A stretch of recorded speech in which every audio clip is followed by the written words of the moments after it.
अरे मिंटू, क्या पढ़ रहे हो?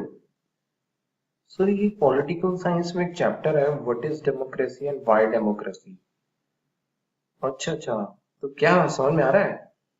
सर एक्चुअली मैं तो बचपन से सोचता था मुझे डेमोक्रेसी आती है, लेकिन इसमें तो इतना कुछ दे रखा है, मुझे समझ में भी नहीं आ रहा है।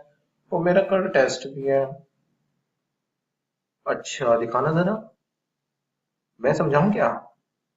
वाह सर, आप समझाओगे तो बहुत जल्दी समझ में आ जाएगा और फिर मेरा हो भी जाएगा। ठीक है, मैं समझाता हूँ। क्या है चैप्टर का नाम?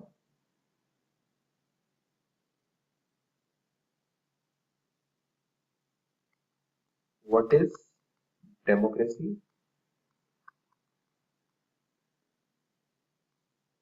एंड व्हाई डेमोक्रेसी, है ना? देखो Chintu, this is actually one of the most interesting chapters of political science. तुम लाइफ में कुछ भी करो, कभी ना कभी किसी न किसी के साथ तुम्हारी कोई ना कोई डिबेट जरूर होगी डेमोक्रेसी पे। अगर आज तुम्हें ये चीज समझ में आ जाएगी तो तुम वो डिबेट जीत जाओगे। इनफैक्ट जब मैं छोटा था तब मेरी भी एक बार मैडम से डिबेट हो गई थी डेमोक्रेसी पे। मैं आगे बताऊंगा उस डिबेट के बारे में। बट अभी पहले ये समझो कि एक्चुअल में डेमोक्रेसी जो चीज है, इसके ये है क्या और इसकी क्या जरूरत क्या है। ठीक है, तो डेमोक्रेसी से तुम क्या समझते हो, पहले वहां से स्टार्ट करते हैं।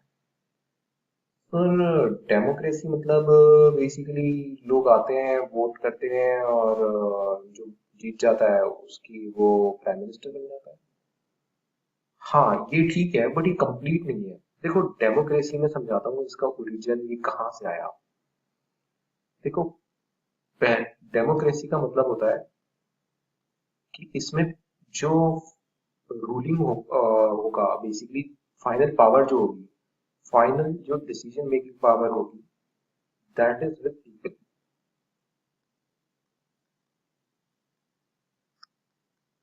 अब समझो ये क्यों डिफरेंट है, क्या यहाँ पर हो रहा है। देखो पहले क्या होता था ना, पहले किंग्स होते थे, राजा महाराजा हुआ करते थे। ठीक है, वो जो किंग्स होते थे, ठीक है, वो जो उनके पास सारी पावर होती थी, ठीक है, और प्रजा के पास जो जनता होती थी, कॉमन पब्लिक होती थी, उसके पास कुछ पावर नहीं होती थी। ठीक है, तो वो जो मर्जी चाहे करते थे। ठीक है, तो वो एक सही सही सिस्टम नहीं था, बिकॉज उसमें जस्टिस नहीं हो पाता था, लोगों को फ्रीडम नहीं मिल पाती थी। अब डेमोक्रेसी में क्या होता है कि यही जो जनता है, जो पीपल है, अब इनको वोट्स मिल गए हैं। अब ये सब बराबर हो गए हैं और ये अपना लीडर चुनते हैं जो इन्हीं के जैसा, इन्हीं में से कोई एक होता है। इस तरह से जो पावर है जो पहले किंग के पास हुआ करती थी, वो पावर अब लोगों के पास आ गई है। और ये किस सिस्टम में होता है? ये डेमोक्रेसी में होता है। ठीक है, अब डेमोक्रेसी में तो जो तुमने बोला ठीक है, डेमोक्रेसी मतलब इलेक्शंस होना, वोट होना और जो जीत गया वो प्राइम मिनिस्टर बन जाएगा, ये ठीक है। बट इसमें कुछ इंपॉर्टेंट चीजें जो समझने की है। सबसे पहले सबसे पहला क्वेश्चन ये आता है कि who should be the ruler, who should rule. उसका आंसर तुमने ठीक किया कि पीपल। ठीक है, जो भी रूलर होगा he will be elected by people. ठीक है, and final decision making power is also with people. ठीक है, यहां तक समझ में आई? अच्छा, अब इलेक्शंस होंगे तो व्हाट काइंड ऑफ इलेक्शन। अब ये जो लोग अल्टीमेटली प्राइम मिनिस्टर जिसको भी बनाएंगे तो एक इलेक्शंस के थ्रू बनाएंगे, तो वो इलेक्शंस किस तरह के होने चाहिए? ठीक है, वो इलेक्शंस होने चाहिए फ्री एंड फेयर इलेक्शन। ये वर्ड ध्यान से देखो, फ्री एंड फेयर इलेक्शन, इसका मतलब होता है फेयर इलेक्शन मतलब फेयर होना चाहिए, एवरीथिंग शुड बी फेयर, मतलब सबको मौका मिलना चाहिए वोट करने का। ठीक है, और कोई भी पर्सन जो खड़ा होना चाहता है एज अ कैंडिडेट, ठीक है, उसको मौका मिलना चाहिए, उसको आप मना नहीं कर सकते कि भाई तुम इलेक्शन में खड़े नहीं हो सकते। फ्री इलेक्शंस, फ्री इलेक्शन का मतलब क्या होगा? हर कोई फ्री है। ठीक है, किसी के ऊपर पाबंदी नहीं है, किसी को मनाही नहीं है वोट करने। ठीक है, ये हो गया फ्री एंड फेयर इलेक्शन। ठीक है, इसमें एक और चीज होनी चाहिए कि हर पर्सन के पास वन वोट वन वैल्यू। हर एडल्ट जो सिटीजन होगा उसको एक वोट होगा उसके पास और उसकी वन वैल्यू होगी। ठीक है, बहुत पहले फ्रेंच रेवोल्यूशन और उस टाइम पे तुमने और चैप्टर से पढ़ा होगा हिस्ट्री के, उसमें क्या होता था कि ऐसा बोलते थे कि जो रिच पीपल है उन्हीं को वोट करने का हक है। ठीक है, वुमेन को वोट करने का राइट ही नहीं था। डेमोक्रेसी में ऐसा नहीं होता। जितने भी एडल्ट हैं अबव 18 इयर्स ऑफ एज उन सबको वोट करने का राइट होता है और everybody has one vote and every vote has one value. ये नहीं रिच के पर्स रिच जो पीपल है उनकी उनका एक वोट है बट उसकी वैल्यू ज्यादा है, नहीं, सबकी वैल्यू वन है। ठीक है, ये हो गया व्हाट काइंड ऑफ इलेक्शन, किस तरह के इलेक्शन हो। फ्री एंड फेयर इलेक्शन होने चाहिए और हर एक को एक वोट मिलना चाहिए, उसकी एक वैल्यू होनी चाहिए। ठीक है, फाइनली अब जब आपने एक ऐसी गवर्नमेंट चुन ली, मान लो आपने जो अपने प्राइम मिनिस्टर को चुन लिया, तो अब क्या ये पूरा पावरफुल है? क्या अब ये कुछ भी कर सकता है जो चाहे बिकॉज उसमें लोगों से वोट मिले हैं उसको? नहीं। इस डेमोक्रेसी में ये बहुत लोग यहाँ तक तो एक्चुअली जो मैंने बताया यहाँ तक तो काफी लोगों को पता होता है, बट लोग ये वाला पॉइंट जो अब मैं बताने जाने वाला हूँ ये पॉइंट भूल जाते हैं। इस पॉइंट का मतलब क्या है कि जो प्राइम मिनिस्टर होगा वो उसके पास ऐसा नहीं है अनफिटर्ड पावर है, मतलब ऐसा नहीं कि उसको कितनी पावर दे दो, नहीं, उसकी पावर लिमिटेड है। पावर जो प्राइम मिनिस्टर होगी उसकी जो पावर्स हैं दे आर लिमिटेड, मतलब अनलिमिटेड पावर्स नहीं है उसके पास। Limited by what? By constitution. Constitution में उसको कुछ चीजें बोल रखी है जो वो नहीं कर सकता। ठीक है, जैसे अपने फंडामेंटल राइट है, अपनी फ्रीडम है, फ्रीडम ऑफ स्पीच। ठीक है, इसको वो कर्टेल नहीं कर सकता। वो ऐसा नहीं बोल सकता कि आप प्रोटेस्ट नहीं कर सकते, आप मुझे क्रिटिसाइज नहीं कर सकते। ठीक है, माइनॉरिटीज को उसे प्रोटेक्शन देनी होती। ठीक है, ये कुछ बेसिक फंडामेंटल राइट्स हैं जो किसी भी प्राइम मिनिस्टर को जो भी डेमोक्रेसी का प्राइम मिनिस्टर है उसको ये इंश्योर करना पड़ेगा ये सब चीजें हों। जस्ट बिकॉज आपको सब सिटीजन का वोट मिला इसका मतलब ये नहीं है कि आपके पास अनलिमिटेड पावर है। Your powers are limited by the constitution.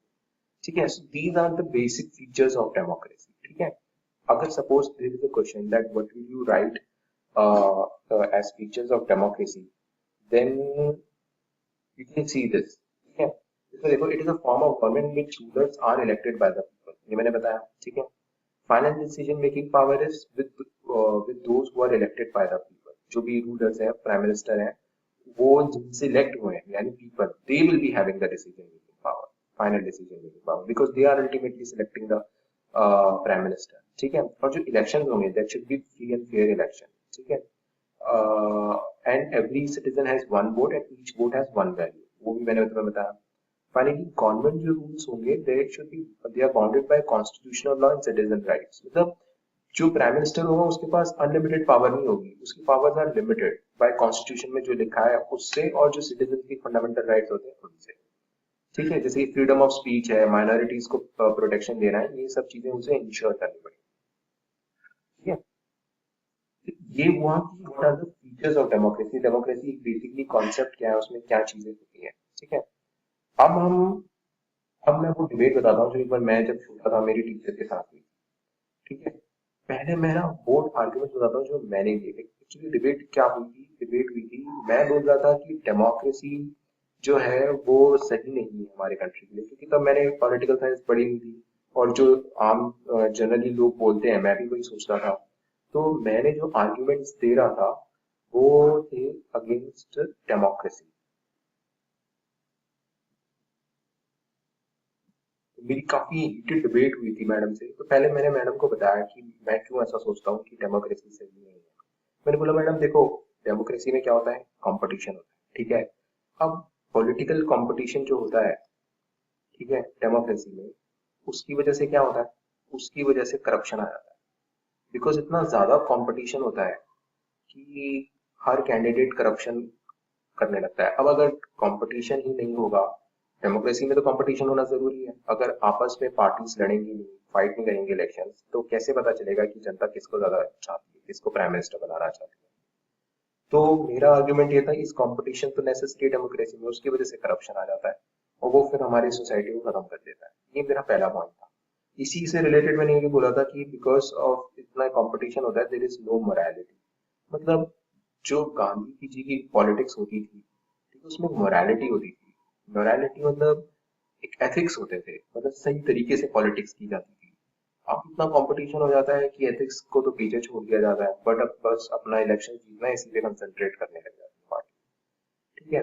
तो ये जो मैंने जो पॉइंट्स दिए थे, तो मेरी मैडम ने, मैं और भी पॉइंट दूंगा, मैं ये भी बताऊंगा मैडम ने साथ साथ पॉइंट्स को कैसे बोला कि क्यों गलत है। उन्होंने बोला ये बात सही है, कंपटीशन की वजह से करप्शन आता है और ये मोरालिटी भी नहीं होती, बट इसका मतलब ये नहीं तुम डेमोक्रेसी हटाओ दो। डेमोक्रेसी के अपने फायदे हैं जो उन्होंने मुझे बाद में बताया, बट इन पॉइंट्स के लिए उन्होंने बोला कि देखो इसमें होना ये चाहिए कि जो करप्शन अगर आ रहा है तो गवर्नमेंट उस करप्शन को रोके। इस तरह के सिस्टम बनाया जाए, पुलिस ऑफिसर्स हो, ईमानदार पुलिस ऑफिसर और ड्यूटी पूरी करें, जिससे कि करप्शन उनको ना करने दे। ठीक है। अगर मोरालिटी, अगर उनमें मॉरलिटी नहीं है तो पब्लिक उन्हें चुनती ही क्यों है? पब्लिक के पास तो वोटिंग राइट है, वो ऐसे लोगों को चुने जो मॉरल हो, ये जो सबसे कम करप्ट हो। मैडम की बात सही थी और मैं फिर कुछ नहीं बोल सका, तो फिर मैंने सोचा कि क्यों ना मैं कोई और पॉइंट दूं। फिर मैंने थोड़ी सी जो मेरी पॉलिटिकल साइंस समझ रखी थी, मैंने फिर एक और पॉइंट बोला। मैंने बोला मैडम इसमें क्या होता है ना, डेमोक्रेसी में लीडर्स कीप चेंजिंग। मतलब अब हर 5 साल बाद इलेक्शन होते हैं। ठीक है। तो हर 5 साल बाद गवर्नमेंट चेंज हो जाती है। ठीक है। अब जब गवर्नमेंट चेंज हो जाती है तो उससे क्या होता है, पुरानी नई गवर्नमेंट कहती है पुरानी गवर्नमेंट ने तो कुछ किया ही नहीं, अब हम सब कुछ करेंगे, तो वो पुराने वाला सारा काम बेकार हो जाता है। तो उससे क्या होता है ना, गवर्नमेंट के अंदर एक इंस्टेबिलिटी रहती है हमेशा, पता ही नहीं चलता कि अभी ये गवर्नमेंट कर रही है, कल को वो गवर्नमेंट, कुछ नई गवर्नमेंट जो आएगी वो दोबारा वही काम करेगी या कुछ नया करेगी। तो ये इंस्टेबिलिटी आ जाती है इसकी वजह से। तो मैडम ने बोला कि ये पॉइंट तुम्हारा ठीक है, इंस्टेबिलिटी आती है, बट एक तरीके से इसको ऐसे भी देख सकते हैं कि जो नई गवर्नमेंट होती है वो लोगों को बोलती है कि इस तरीके से हम उनका वो काम एक्सेप्ट नहीं करेंगे, लेकिन सच तो ये है कि एक्चुअल में पुरानी गवर्नमेंट का काम एक्सेप्ट करते हैं, क्योंकि पुरानी गवर्नमेंट ने जो किया होता है वो लोगों के वेलफेयर के लिए ही होता है, और अगर वो नहीं करेंगे तो गवर्नमेंट, तो अगली बार जो लोग हैं उनको वोट नहीं देंगे। तो ये सिर्फ बोलने के लिए होता है कि लीडर्स जो होते हैं वो उनके अपनी पॉलिसीज चेंज कर देते हैं, बट होता ये है कि मोस्ट ऑफ द टाइम जो पुरानी गवर्नमेंट ने स्टेप्स लिए होते हैं, नई गवर्नमेंट भी वही स्टेप लेती है। ठीक है। वो मैडम का पॉइंट मुझे ठीक लगा। फिर मैंने सोचा कि चलो मैं कुछ और पॉइंट बोलता हूँ। तो फिर मैंने बोला कि मैडम, और ये पॉइंट मैंने काफी ज्यादा सुना हुआ है। एक तो इसमें एक्चुअली ये बोलते हैं कि डेमोक्रेसी में कौन डिसाइड करता है, लोग डिसाइड करते हैं। ठीक है। तो मैंने बोला मैडम जो ऑर्डिनरी आदमी होता है उसे क्या पता, कि ordinary people do not understand. ठीक है। मतलब वो उसे उसे क्या पता कि भाई क्या पॉलिटिक्स है और क्या हमारे कंट्री की नीड्स है। ठीक है। तो उसको आपने पावर दे दी है। ठीक है। उसको हमने पावर दे दी है वोट की। अब वो प्राइम मिनिस्टर चुना, उसे तो खुद को नहीं पता कंट्री की क्या नीड्स है, तो वो कैसे डिसाइड करेगा? तो इनफैक्ट मैंने तो कहा मैडम उनको तो कोई कुछ, they should not decide anything. तो इस पे मैडम ने बोला कि ये बहुत पहले के टाइम पे जब डेमोक्रेसी लाया जाने वाला था, तब ये आर्ग्यूमेंट कई रिच लोग देते थे कि पुअर लोगों को तो समझ ही नहीं होती है। एक्चुअल में ये आर्ग्यूमेंट गलत है। क्यों गलत है? क्योंकि जो पुअर लोग होते हैं उन पर सबसे ज्यादा फर्क पड़ता है गवर्नमेंट का, क्योंकि गवर्नमेंट कई सारे प्रोग्राम चलाती है। पुअर लोग बहुत अच्छे से समझते हैं कि कौन सी गवर्नमेंट होनी चाहिए, कौन सी गवर्नमेंट नहीं होनी चाहिए। इसलिए उन लोगों को राइट देना बिल्कुल सही है। वो मुझे मैडम की बात सही लगी और मुझे दुख हुआ कि मैडम ने मेरा ये पॉइंट भी रिजेक्ट कर दिया। ठीक है। फिर मैंने बोला कि इसमें फिर मैंने मैडम के पॉइंट को उल्टा कर दिया। मैंने कहा मैडम आप बोल दो कि पुअर पीपल को पता होता है ज्यादा अच्छे से, तो इसका मतलब हम ये कहना चाह रहे हैं कि लीडर्स को तो पता ही नहीं होता है। तो मेरा आर्ग्यूमेंट ये था कि leaders do not know best interest of the people, मतलब लोगों की भलाई किस चीज में है, वो तो लोगों, लीडर्स को क्या पता, वो तो जनता को पता है। तो आप कैसे कह रहे हो कि मैं जब लीडर्स चुनूंगा तो वो उसका काम करेंगे? ये पॉइंट सुन के मेरी मैडम हंसी। वो बोली कि तुमने अच्छा पॉइंट काउंटर आर्गुमेंट दिया है, बट ऐसा नहीं है। उसने बोला, मैडम ने बोला कि लोगों को भी पता होता है, लीडर्स को भी काफी अच्छी अवेयरनेस होती है, क्योंकि ये लीडर्स उन लोगों में से ही चुन के आते हैं। तो ये लीडर्स पुअर पीपल की, लोगों की बातें सुनते रहते हैं, तो उन्हें पता होता है कि क्या उनके इंटरेस्ट में है। तभी तो वो इलेक्शंस में जीते होते हैं, क्योंकि वो बातें करते हैं जो पुअर पीपल के को उनको चाहिए होती है, जिन बातों को सुनना चाहते होते हैं। तभी वो लीडर्स इलेक्शंस जीतते हैं और फिर वही वही काम करते हैं। तो वो मुझे लगा हाँ ये बात भी सही है मैडम की, ये तो पॉइंट भी मेरा रिजेक्ट हो गया। फिर हाँ थक के मैं थक गया। फिर मैंने एक फाइनल पॉइंट मैडम को दिया। मैंने बोला मैडम इसमें क्या होता है ना, डेमोक्रेसी में इतनी ज्यादा कंसल्टेशन होती है, there is lot of consultation in democracy. किसी भी चीज पे ना फटाफट डिसीजन नहीं लिया जाता। तो उसकी वजह से क्या होता है ना, उन कंसल्टेशन की वजह से डिले हो जाता है। मतलब बहुत बहुत साल लग जाते हैं एक सिंपल सा डिसीजन लेने में, जो कि सही नहीं है। चाइना का एग्जांपल दिया मैंने, कहा मैडम देखो चाइना में कितना फटाफट डिसीजन लेते हैं। मैडम ने कहा ये तुम्हारा पॉइंट जो है ये काफी स्ट्रांग है, और काफी लोग ये वाला आर्गुमेंट देते हैं जो तुमने सबसे लास्ट में दिया अगेंस्ट डेमोक्रेसी। बट उन्होंने बोला कि होता क्या है, जब डेमोक्रेसी होती है और जब इतना ज्यादा कंसल्टेशन होता है तो उससे क्या होता है, ज्यादा से ज्यादा लोगों के बीच में ना एक कंसेंसस बन जाता है। कंसेंसस मतलब ज्यादा से ज्यादा, जब इतना ज्यादा टाइम लग जाता है ना, तो काफी लोगों ने इसके बारे में सोच लिया होता है, काफी लोग इसको जो भी फाइनल डिसीजन होने वाला होता है उसको एग्री कर लेते हैं। तो क्या होता है, जब उस डिसीजन को इम्प्लीमेंट करना होता है तब उसमें कोई हिंड्रेंस नहीं आती, मतलब everybody is fine with that decision. But अगर कंसल्टेशन नहीं होगा ना, तो फिर क्या होगा कि कुछ लोगों को ठीक लगेगा और वो फौरन इम्प्लीमेंट कर देंगे, और फिर रेजिस्टेंस शुरू होगा, मतलब बाकी लोग बोलेंगे नहीं नहीं हमें ये नहीं, हमारे कोई ठीक नहीं लग रहा। तो इसलिए बेटर है कि पहले कंसल्टेशन हो, ज्यादा से ज्यादा लोग उस डिसीजन को मान लें, उसके बाद वो चीज करी जाए। यही पॉलिटिकली सही चीज रहती है। चाइना में ऐसा नहीं होता, इसके इससे अभी प्रॉब्लम्स नहीं आती, बट कहते हैं कि बाद में प्रॉब्लम्स है। ठीक है। तो मैडम की बात सुन के भी मैं वो रह गया, मैंने कहा तो मैं तो सारे, फिर मैंने हाथ खड़े कर दिए, मैंने कहा मैडम अच्छा ठीक है मैं तो समझ गया, अब आप मुझे बताओ कि what are the arguments for democracy, why there should be democracy. आपने मेरे सारे पॉइंट्स को तो डिमोलिश कर दिया। तो फिर मैडम ने एक एक करके अच्छे से समझाया कि what are the arguments for democracy. तो सबसे पहला पॉइंट वो बोला, मैम ने बोला कि देखो डेमोक्रेसी है ना, it is based on consultation and discussion. इसका क्या मतलब है? इसका मतलब है कि डेमोक्रेसी में क्या होता है कि डिस्कशन कंसल्टेशन बहुत ज्यादा होते हैं। ठीक है। तो उससे क्या होता है कि किसी एक पर्सन के पास पावर नहीं रहती डिसीजन लेने की, there are always many people who take decisions, many people who take decisions. ठीक है। उससे क्या होता है कि रॉन्ग डिसीजंस, इररेस्पॉन्सिबल डिसीजंस नहीं लिए जाते, देयर आर नो रॉन्ग। तो इसमें क्या होता है, बिकॉज इतना ज्यादा कंसल्टेशन होता है कि गलत डिसीजंस तो कभी लिए ही नहीं जाते। और ये सही भी है, बिकॉज आप पॉलिटिक्स में हो, आपका एक डिसीजन इतने सारे लोगों को इम्पैक्ट कर सकता है, इसीलिए जरूरी है कि सही डिसीजन लिया जाए। तो अगर बहुत सारे लोग डिसीजन लेंगे तो वो गलत होने के चांसेस कम है। ठीक है। इसका एक बेस्ट एग्जांपल है कि तुम्हारे कोर्स से बाहर होगा एग्जांपल, बट अगर if you can understand this, जैसे इंडिया में क्या होता है, कैबिनेट, जैसे हमारे यहाँ पार्लियामेंट्री फॉर्म ऑफ डेमोक्रेसी है, जिसमें हम बोलते हैं कि कैबिनेट होता है, प्राइम मिनिस्टर के पास एक कैबिनेट होता है, उस कैबिनेट में कई सारे कॉन्सेप्ट, कई सारे मिनिस्टर्स होते हैं। तो कोई भी डिसीजन होता है वो कैबिनेट लेता है। ठीक है। प्राइम मिनिस्टर अकेले डिसीजन नहीं लेता। तो कैबिनेट में जब कई सारे लोग होते हैं, तो सारे लोग जब कोई चीज का डिसीजन लेते हैं तो वो फिर गलत नहीं होता, वो सही होता है। अगर सिर्फ प्राइम मिनिस्टर ही डिसीजन ले तो उसमें प्रॉब्लम हो सकती है, क्योंकि वो कई बार गलत भी हो सकता है। लेकिन कई सारे लोग जब मिलकर डिसीजन लेंगे तो वो गलत होने के चांसेस कम है। ठीक है। तो ये है फर्स्ट पॉइंट। ठीक है। सेकेंड ये है कि डेमोक्रेसी में क्या होता है ना, कभी भी मान लो कॉन्फ्लिक्ट है, if there is a conflict, ठीक है, तो डेमोक्रेसी में क्या होगा कि जो डिफरेंट पार्टीज है जिनके बीच में कॉन्फ्लिक्ट है, ठीक है, they will arrive at a peaceful solution. ठीक है। बिकॉज दोनों को अपनी बात कहने का मौका मिलता है। ठीक है। तो लड़ाई नहीं होती, आपस में मिल बैठ के डिस्कस करते हैं कि भाई इस प्रॉब्लम को कैसे सॉल्व किया जाए और पीसफुल सोल्यूशन निकालते हैं। ठीक है। यही रीजन है कि हमारा कंट्री जो है इतना डाइवर्स है। ठीक है।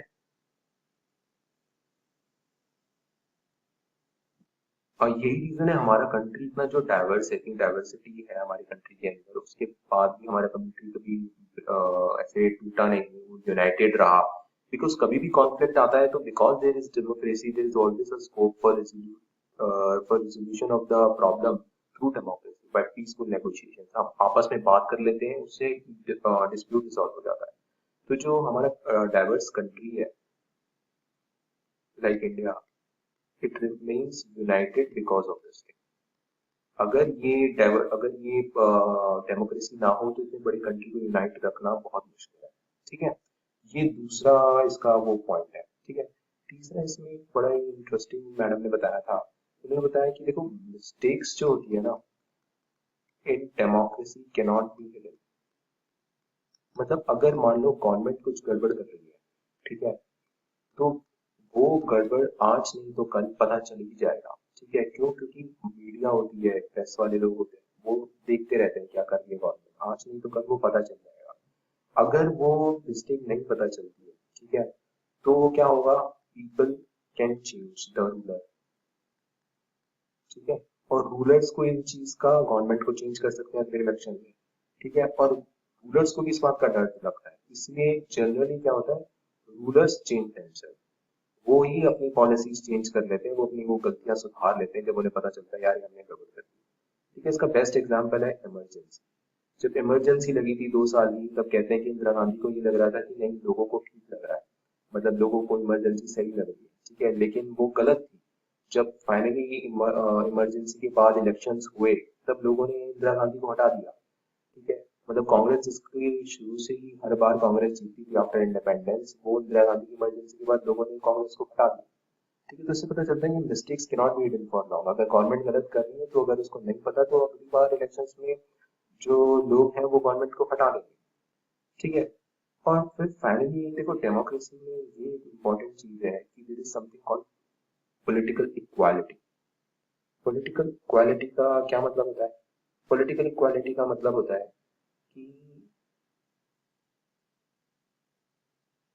पॉलिटिकल इक्वालिटी का मतलब होता है कि देखो जो गरीब और अमीर है वो अगर पैसे के टर्म्स में देखें तो वो अनइक्वल है। ठीक है, जितनी अपॉर्चुनिटीज भी मिलती है वो भी सब अमीर के बच्चों को मिलती है, एजुकेशन फैसिलिटीज।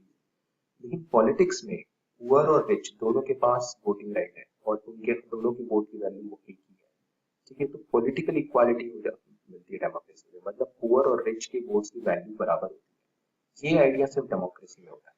ठीक है, तो ये एक इम्पोर्टेंट रीजन है। अब देखो ना, अगर जैसे जब हम इंडिया इंडिपेंडेंट हुआ था उसके बाद जमींदारी सिस्टम पहले से था, और ये नेहरू ने जवाहरलाल नेहरू ने बोला था कि हम जमींदारी सिस्टम हटाएंगे, जमींदार से रिच हुआ करते थे।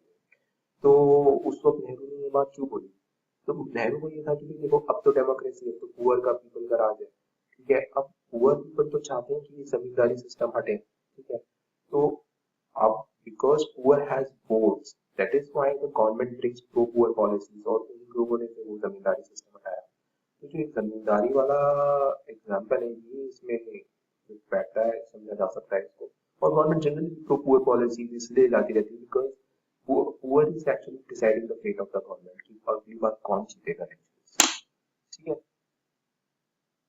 ये इस तरीके से मैडम ने मेरे को अच्छे से समझाया कि भाई देखो क्यों डेमोक्रेसी की एक जरूरत है। एक्चुअली में अगर शॉर्ट टर्म में अगर मैं कंक्लूड करूँ, शॉर्ट टर्म में तो लगता है कि नहीं यार डेमोक्रेसी सही नहीं है हमारे कंट्री का, अगर चाइना टाइप होता तो ज्यादा बेटर रहता। बट एक्चुअल में अगर लॉन्ग टर्म व्यू लें, अगर समझे, और जो हमारा पास्ट एक्सपीरियंस अब तक का रहा है, उससे क्लियर है कि डेमोक्रेसी ही सही है। डेमोक्रेसी ही डेमोक्रेटिक गवर्नमेंट ही इंडिया के लिए सही है, और उसी में उसकी प्रोग्रेस हो सकती है। अब देखो, अब मैंने ये तो समझा दिया, अब मैं तुम्हें ना दो एग्जांपल्स के थ्रू और अच्छे से क्लियर करूंगा कि डेमोक्रेसी एक्चुअल में ऑपरेट कैसे होती है, उसमें क्या कुछ चीजें होती हैं। थोड़ा एग्जांपल्स के थ्रू तुम्हें और अच्छे से समझ में आएगा। बट उससे पहले मैं तुम्हें ये जो arguments for democracy and arguments against democracy है इसका दिखा देता हूँ। यू कैन ये वो these are the arguments which I used to give, और ये arguments you can read them, ये वही है जो मैंने अभी समझाए थे। ठीक है, you can pause the video and then you can see this. ठीक है, ऐसे ही आर्ग्यूमेंट्स फॉर डेमोक्रेसी में ये है आर्ग्यूमेंट्स फॉर डेमोक्रेसी, ये भी वही है जो अभी मैंने बताया था, मेरी टीचर ने मुझे बताया था कि क्यों डेमोक्रेसी इज नीडेड।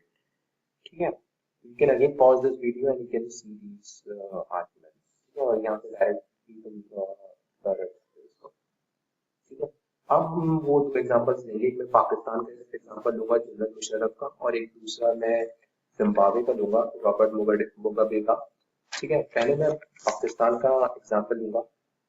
ठीक है, और इसमें बताऊंगा किस तरीके से जो पाकिस्तान में जनरल मुशर्रफ के अंदर जो गवर्नमेंट थी वो डेमोक्रेटिक गवर्नमेंट नहीं थी। ठीक है,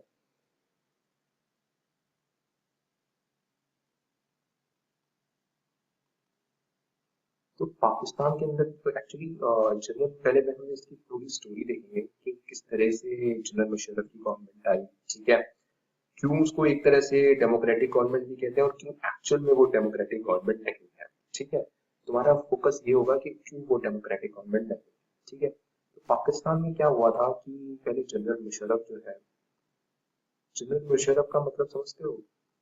जनरल मुशर्रफ का मतलब है actually he was the head of army इन पाकिस्तान। ठीक है, and what happened was that in 1999 there was a military coup. Military coup means कि जो भी वहाँ की गवर्नमेंट थी उस वक्त की जिसको लोगों ने इलेक्ट किया था, वो elected government was replaced and general Musharraf became the head.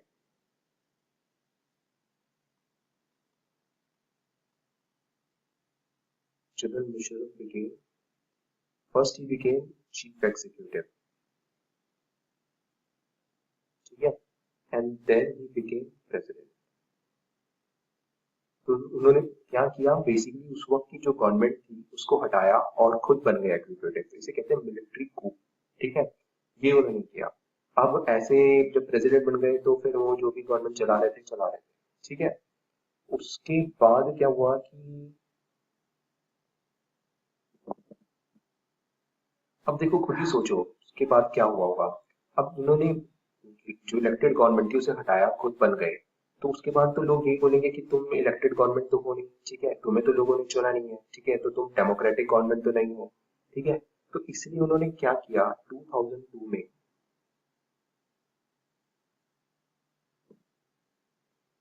इन 2002 में एक रेफरेंडम कराया। रेफरेंडम का मतलब होता है जितने भी लोग हैं पाकिस्तान में वो सब आएंगे और वो वोट करेंगे। ठीक है, और वो वोट किस चीज पे कर रहे थे, वो वोट कर रहे थे 5 ईयर एक्सटेंशन पे, कि क्या जनरल मुशर्रफ को 5 साल का एक एक्सटेंशन दिया जाए, मतलब he should be ruling the country for next 5 years.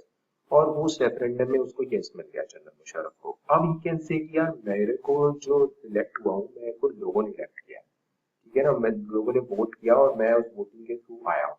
ठीक है, तो एक तरीके से now he is bringing democracy into the picture and he is saying मेरे डेमोक्रेटिक क्रेडेंशियल्स हैं, means that I have some democratic background with me. ठीक है, एंड आफ्टर दिस अब जब ये इसको रेफरेंडम उसने करवा लिया और 5 ईयर एक्सटेंशन दे दिया, आफ्टर दिस उसने क्या किया कि क्योंकि अब तो उसके पास एक तरह से वो आ गई ना, एक तरह से क्रेडिबिलिटी आ गई। उसने एक ऑर्डर पास किया जिसे कहते हैं लीगल फ्रेमवर्क ऑर्डर। देखो ये बहुत क्रिटिकल है, ये order, this order is important because इस ऑर्डर में उसने क्या बोला कि now he has the power to dismiss provincial, जो भी वहाँ प्रोविंसेस होते हैं, वहाँ पर स्टेट, वहाँ स्टेट्स होते हैं, वहाँ प्रोविंसेस होते हैं, या नेशनल असेंबली, मतलब सेंटर लेवल पे जो भी असेंबली है, जो भी गवर्नमेंट है,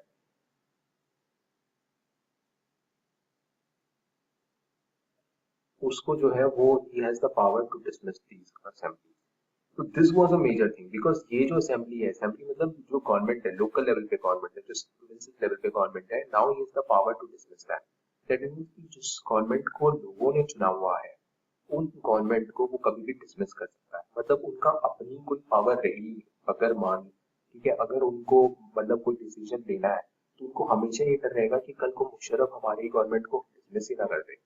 ठीक है, तो एक तरीके से इस ऑर्डर से क्या हुआ कि जो पावर उनके पास थी वो पावर मुशर्रफ के पास चली गई। ठीक है, ये बहुत इंपॉर्टेंट है समझना। ठीक है, तो अब हुआ क्या, इससे क्या हुआ कि एक्चुअल में जैसे जो भी वहाँ की गवर्नमेंट थी उसका जो भी कैबिनेट था वो डिसीजंस लेता था। ठीक है, बट उस कैबिनेट के डिसीजंस को सुपरविजन किया जाता था बाय नेशनल सिक्योरिटी काउंसिल। ये नेशनल सिक्योरिटी काउंसिल में कौन लोग होते थे? मिलिट्री ऑफिसर्स, जो जनरल मुशर्रफ आर्मी से था तो उसने मिलिट्री ऑफिसर्स रख रखे थे, and general Musharraf himself, GM लिख रहा हूँ मैं। ठीक है। तो ये लोग वो थे जो सुपरवाइज करते थे कैबिनेट के डिसीजंस को। तो कैबिनेट के पास जितनी पावर थी वो सब एक तरीके से इनके पास चली गई। ये क्यों चली गई? क्योंकि ईश्वर ने ऑर्डर पास कर दिया। उसने बोला कि अगर आपका जो कैबिनेट है, ठीक है, मेरे पास पावर रहेगी, मैं कभी भी उसको डिसमिस कर सकता हूँ। सो उनके सारे ऑर्डर्स ये लोग सुपरवाइज करते हैं। तो एक्चुअल में पावर कैबिनेट को तो किसने सिलेक्ट किया था?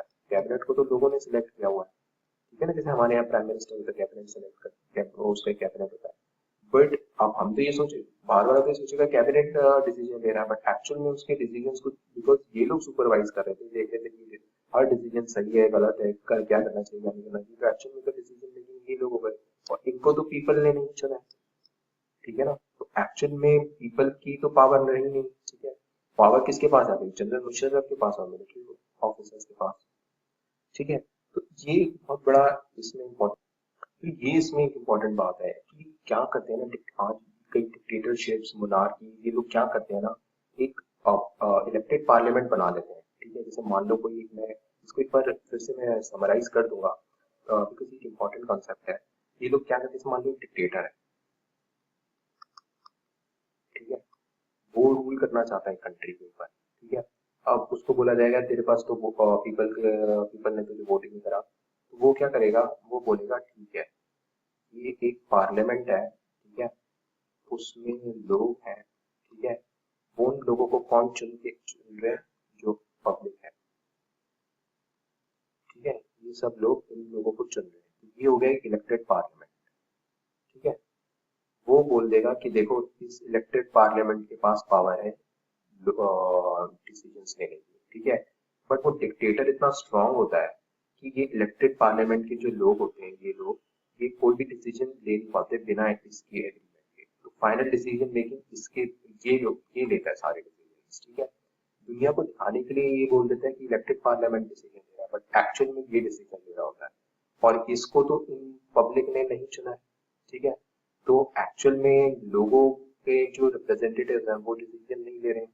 ठीक है, तो ये एक तरीका होता है जिससे डिक्टेटर अपनी पावर भी बनाए रखता है। ठीक है, और पब्लिक में या वर्ल्ड लेवल पे ये दिखाता है कि भाई देखो, इलेक्टेड पार्लियामेंट है, ये डिसीजन ले रहा है। ठीक है, ऐसे कई डिक्टेटरशिप मोनार्कीज करते हैं। ठीक है, यही यहाँ पर हो रहा था। ठीक है, जो जनरल मुशर्रफ था, ठीक है, उसका नेशनल सिक्योरिटी काउंसिल था। ठीक है, वो लेता था सारे डिसीजन, उसको लोगों ने सिलेक्ट नहीं करा था, लोगों ने उसको इलेक्ट नहीं किया था, लोगों ने तो अपने कैबिनेट को इलेक्ट कर रखा था। ठीक है, बट वो कैबिनेट डिसीजंस उसके पास पावर नहीं थी। क्यों? क्योंकि मुशर्रफ ने ऑर्डर दे रखा था, मैं कभी भी कैबिनेट को डिसमिस कर सकता हूँ। तो सारे डिसीजंस बेसिकली ये लोग लेते थे। तो इससे हम क्या कह सकते हैं कि इलेक्शन, इस पूरे से कंक्लूजन क्या निकलता है? इससे कंक्लूजन ये निकलता है कि इलेक्शंस हो सकते हैं किसी डेमोक्रेसी में, बट ये जरूरी है कि जो इलेक्टेड लोग हैं, इलेक्टेड रिप्रेजेंटेटिव हैं, ठीक है, they should have the decision making power. Decisions finally वो ले, अगर वो लोग डिसीजंस नहीं लेंगे, ठीक है, कोई और डिसीजन लेगा, तो अगर वो लोग डिसीजन, इलेक्टेड रिप्रेजेंटेटिव्स डिसीजंस ले रहे हैं, then only it will be called as democracy. They should take the decisions, otherwise वो डेमोक्रेसी नहीं कही जाएगी। मेनली इलेक्शंस होने का मतलब ये नहीं है कि वो डेमोक्रेसी है। ठीक है, नॉर्मली हम लोग ऐसे ही समझते हैं, बट मैंने बताया किस तरीके से डिक्टेटर्स भी, उनके यहाँ भी इलेक्टेड गवर्नमेंट्स होती है, तो लोग कंफ्यूज हो जाते हैं। ठीक है, कि यार ये डेमोक्रेसी है, नहीं है वो डेमोक्रेसी, बिकॉज इलेक्शंस के थ्रू जो गवर्नमेंट आती है उसके पास पावर होनी चाहिए, डिक्टेटर के पास पावर से काम नहीं चलेगा। ठीक है, तो ये फर्स्ट एक एग्जांपल हो गया जो डेमोक्रेसी को समझाता है किस तरह से डेमोक्रेसी एक्चुअली में फंक्शन करती है। ठीक है, अगर इसके बारे में आता है then you can read it up here कि it is a question that is normally asked, why government under Musharraf, General Musharraf in Pakistan was not democratic. ठीक है, so whatever I have explained so far that has been given in this diagram, इसमें दिया हुआ है अच्छे से, so you can read it up and I'm sure एकदम तुम्हें याद हो जाएगा because you have understood the concept. ठीक है, now we will do जो सेकेंड एग्जाम्पल है वो है जिम्बाब्वे का। अभी जो जिम्बाब्वे का एग्जाम्पल है, इसमें देखो तुम ये समझोगे कि जैसे इलेक्शंस हो गए, ठीक है, अब इलेक्शंस के बाद एक गवर्नमेंट की आ गई। ठीक है, लोगों को लगा कि हाँ ये हमारा लीडर सही है, उन्होंने चुन लिया उस लीडर को। ठीक है, अब उस इलेक्शन के बाद वो जो लीडर करता है, ठीक है, वो कई ऐसे काम कर सकता है जिससे कि क्या होगा कि वो चीजें गलत कर रहा है, बट उन चीजों का लोगों को पता ही नहीं चले, ठीक है, और फिर अगले इलेक्शंस में फिर उसे जिता दे, ठीक है। तो ये भी देखना जरूरी होता है डेमोक्रेसी में कि इलेक्शंस के बाद, इलेक्शन से पहले जो भी लीडर कर रहा है काम, वो ठीक है या नहीं। वो ऐसे होने चाहिए कि वो डेमोक्रेसी को प्रमोट करे, ना कि डिस्करेज करे। ये अभी बात तुम्हें शायद समझ नहीं आ रही होगी, बट जब मैं समझाऊंगा तब समझ में आ जाएगा, ठीक है। तो ये जिम्बाब्वे की जो स्टोरी है, इसमें क्या हुआ था कि Zimbabwe was a country in Africa, तो it it became independent in 1980, ठीक है। और बेसिकली वाइट का रूल था, white was in minority at that time in Zimbabwe, और उससे इनको इंडिपेंडेंस मिली, ठीक है। और उस तो ये वहाँ की एक पार्टी थी, उसका लीडर था रॉबर्ट मुगाबे, ठीक है। He was the leader of the party which lead the independence movement. और इसलिए जैसे हमारे यहाँ कांग्रेस थी, ऐसे वहां पर एक वहाँ की पार्टी थी वो, उसके बाद 1980 के जब इलेक्शन हुए तो वो पार्टी जीती election, and Robert Mugabe became the head of the government, ठीक है। अब देखो वो जो इलेक्शन हुए वो डेमोक्रेटिकली वे में हुए इलेक्शंस, प्रॉपर इलेक्शन जैसे होते हैं कि फेयर इलेक्शन वैसे हुए, ठीक है। लेकिन ये देखो कि रॉबर्ट मुगाबे ने एक बार जब पावर में आ गया तो व्हाट ही डिड, ठीक है, उसने सबसे पहले तो क्या किया, चेंज द कॉन्स्टिट्यूशन। उसने कॉन्स्टिट्यूशन चेंज कर दिया to increase powers of the president. He was basically president of the country, तो अपनी पावर बढ़ाने के लिए उसने कॉन्स्टिट्यूशन ही चेंज कर दिया, ठीक है। ही वाज द प्रेसिडेंट, ठीक है, उसने सबसे पहले किया। अब इससे क्या हुआ, उसकी पावर्स बढ़ गई। अब ये जो उसके पास पावर्स थी, मैंने बताया था ना शुरू में कि ये जरूरी है डेमोक्रेसी की फीचर में एक कि जो भी रूलर होता है उसके पास ऐसा नहीं अनलिमिटेड पावर्स होती है। कॉन्स्टिट्यूशन में जितनी पावर्स उसको दे रखी है, जो चीजें उसने मना कर रखी है, वो चीजें वो नहीं कर सकता। तो उसने क्या किया, कॉन्स्टिट्यूशन ही चेंज कर दिया और अपनी पावर्स बढ़ा दी, ठीक है। अब वो बेसिकली वो क्या आर्गुमेंट देगा, वो बोलेगा मैं तो लोगों ने मुझे सिलेक्ट किया है, अब मेरे पास पावर है, मेरे पास लोगों की आवाज है, मैं जैसा चाहे कर सकता हूँ। तो वो लोग क्या करते हैं, एक तो डिक्टेटरशिप मैंने बताया पहले वाला काम करते हैं, ठीक है, अगर वो डिक्टेटर है तो, जिसको लोगों का सपोर्ट नहीं मिल पाता। लेकिन इस केस में जहाँ पर लोगों का सपोर्ट शुरू में मिल जाता है, तो वहां पर क्या करते हैं, कॉन्स्टिट्यूशन ही चेंज कर देते हैं और अपनी पावर बढ़ा देते हैं। और फिर देखो किस तरीके से ये लोग क्या करते हैं, धीरे धीरे लोगों के अंदर किसी भी तरीके से उनके अगेंस्ट कोई बात ना बैठ जाए, उसके लिए सारे मीडियम कंट्रोल कर लेते हैं कि लोगों के अंदर कोई भी हमारे उनके अगेंस्ट अगर कुछ बोल रहा है तो उसे कंट्रोल कर लेते हैं, जिससे कि लोग उनके बारे में कुछ भी गलत नहीं सोचे। जैसे कि सबसे पहले तो अपोजिशन कुछ ऐसा बोलता है, तो अपोजिशन को हैरेस करना, ठीक है, उसको मीटिंग्स ना करने देना, मीटिंग्स नहीं करने देते थे, हैरेस करते थे, ये सब चीजें अपोजिशन के साथ करना, ठीक है। अगर मान लो जनता है, ठीक है, वो प्रोटेस्ट करना चाहती है उनके इलीगल मेजर्स के अगेंस्ट, कुछ भी गलत चीजों के अगेंस्ट, तो प्रोटेस्ट को ये लोग इलीगल बना दिया उसने। अब प्रोटेस्ट को इलीगल बना दिया मतलब आप प्रोटेस्ट ही नहीं कर सकते गवर्नमेंट के अगेंस्ट। अगर गवर्नमेंट के अगेंस्ट प्रोटेस्ट नहीं कर सकते तो कोई भी बात आपको गलत पता चलती है तो लोगों को कैसे पता चलेगी। याद करो हमारी मैडम ने बताया था ना, मेरी मैडम ने बताया था कि डेमोक्रेसी में तो सबसे पहले यही, अगर कुछ गड़बड़ गवर्नमेंट कर रही है तो लोगों को पता चल जाता है, ज्यादा टाइम तक छुपता नहीं है, क्योंकि मीडिया उसको सामने ले आती है। लेकिन ये देखो ये लोग अब क्या करते हैं, ये लोग क्या करते हैं कि जो टीवी है, रेडियो है, इसके ऊपर टोटल कंट्रोल रखते हैं। तो इससे क्या होता है कि जो भी टीवी रेडियो दिखा रहा होता है, उसके अंदर रूलिंग पार्टी जो चाहती है, ठीक है, जो भी ये प्रेसिडेंट चाहता था, उसका जो वर्जन होता है ट्रूथ का, मतलब वो जो चाहता है जनता के पास वो जाता है, ठीक है। बट वो लोग जो, अगर मान लो वो कुछ रॉबर्ट मुगाबे कुछ गलत काम कर रहा है, रॉबर्ट मुगाबे कुछ गलत काम कर रहा है, तो वो लोगों के पास नहीं जाएगा। क्यों? क्योंकि उसका टीवी रेडियो पे कंट्रोल होता है, वो जाने ही नहीं देता था, ठीक है। ऐसे ही मान लो अब कुछ न्यूज़पेपर्स हैं, उसमें इंडिपेंडेंट जर्नलिस्ट, ठीक है, ठीक है, तो उस वो लोग हो सकता है छापे उसके अगेंस्ट।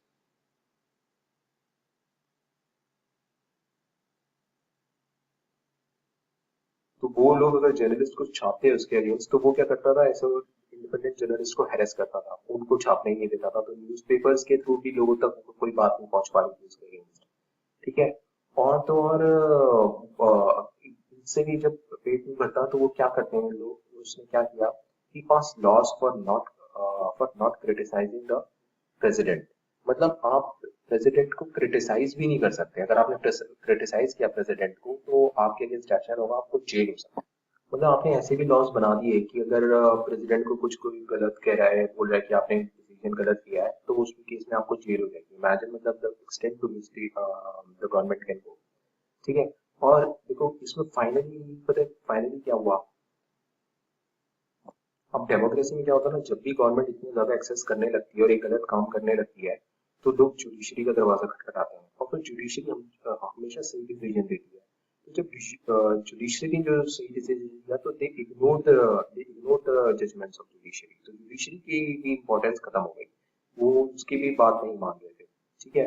तो ये these are the ways you can see कि जब लोगों के पास उनके अगेंस्ट कोई चीज पहुंचेगी ही नहीं तो हुआ क्या इसकी वजह से, ये वाली जो गवर्नमेंट थी बार बार हर साल इलेक्शन जीत जाती है।